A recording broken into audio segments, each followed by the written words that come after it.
Hello and welcome to OnPoint. I'm Monica Trousey. With me today is John Moore, Director of the Sustainable FERC Project at the Natural Resources Defense Council. John, thank you for joining me. Thank you, Monica. It's good to be here.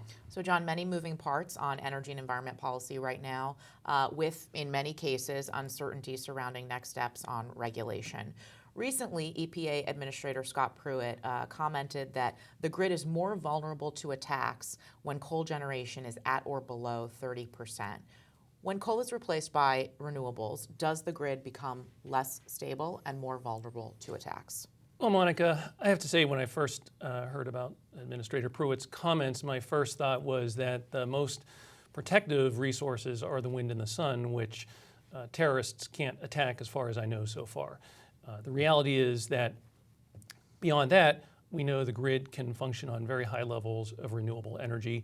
It's not just the federal studies that say so, it's on the ground experience in large parts of the country where coal is largely irrelevant now, and that's a quote from the head of the New England grid operator. So whether or not it's the grid operator's experience or the studies that say we can get up to 80% of renewable energy in our country, I think that's the real reality. But there are concerns and questions relating to replacing too much baseload generation with wind and solar. Do you think potentially the administrator misspoke and he was pointing to that, or do you specifically think he meant a terror attack or some kind of cyber attack? I think he was referring to fuel security and the perception that a pile of coal is more secure than natural gas or something else. And I understand the term baseload is a comforting term, but the reality is our nation is moving away from that term, and we can talk maybe more about that in a little bit. FERC's recent infrastructure update showed, to this point, an increase in wind, solar, and natural gas capacity in the first quarter of 2017. No new coal-fired capacity, and this is at a time when we really hear the Trump administration ramping up and doubling down its talk about the coal industry and coal jobs, very coal-positive rhetoric. Do you believe that we will see concrete policies coming out of this administration that boost investments in coal? I think that we are encouraging the administration to focus on things like renewable energy and transmission infrastructure in particular. We know the president supports new infrastructure, and in our view, transmission infrastructure is a much smarter way to go for the administration. The interest is definitely there. I think that what the administration can actually do related to FERC-focused policies is much less than might meet the eye. So is that a no? We won't see policies specific to coal? I think we'll see what happens with FERC and with the administration. What do you think the net impact is of the Trump administration's broad support of the coal industry? I think that the markets are speaking. We know that coal is on the decline all around the country. It's nearly non-existent in New England, in California, and it's declining in other areas. And the reason is it's just uneconomic, and that's a fact, pure and simple. The markets are speaking, and so I think that's the reality, not policies to pull back and revive a resource that's clearly on the wane. So FERC has been in a bit of a state of limbo lately with just two commissioners.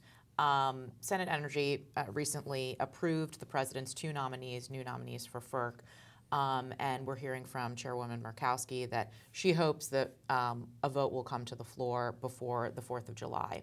Once quorum is restored on the commission, what are the top-tier issues that you believe need to be tackled by the commissioners? Sure. In our view, FERC's got a few really big items on its plate. Number one is addressing the markets and public policy issues that was the subject of a major technical conference in early May. That's also in play in the major Eastern organized markets. It's also got Order 1000 reform on its list. It talked about that a year or two ago, and we're looking for some improvements to the way the regions implement Order 1000. Distributed energy resources, rooftop solar and whatnot, along with energy storage also is big. FERC's got a pending rulemaking out on that, and we hope that FERC moves forward as quickly as possible to finalize that rule. I think that rule is especially important because it's part of the reflection of the changing grid we operate in, with more small-scale resources, a diversity of resources, and even the customers like you and me now actually becoming market participants through selling resources into the grid. And there's also a backlog of infrastructure Absolutely. projects that need approval, and so it could be some time before we actually see the balls rolling on all these different We know topics. absolutely that they've got a lot of pipeline approvals in front of it, and we will be really asking FERC as it moves forward with those approvals for the pipelines to do a better job of the way it reviews and approves pipelines, looking at longer term need, considering regional need for pipelines, and updating its now 20-year-old or so policy guidance on how it looks at certifications for new pipelines. Energy Secretary Perry has ordered a grid study that is to look at subsidies and baseload generation. There have already been criticisms of the study following the leak of a memo where Perry called for a review of regulatory burden, mandates and tax and subsidy policies, and the impact that that all has on the closure of baseload plants. Will the career staff at DOE be able to do an impartial and fair job on this study? It's a really good question. I hope so. I'm skeptical, a bit skeptical about the study, given that the study assumes that we need baseload power as it's been defined in the past to operate a reliable grid. And I think that if the study is intellectually honest, they might not actually like the result that they will find.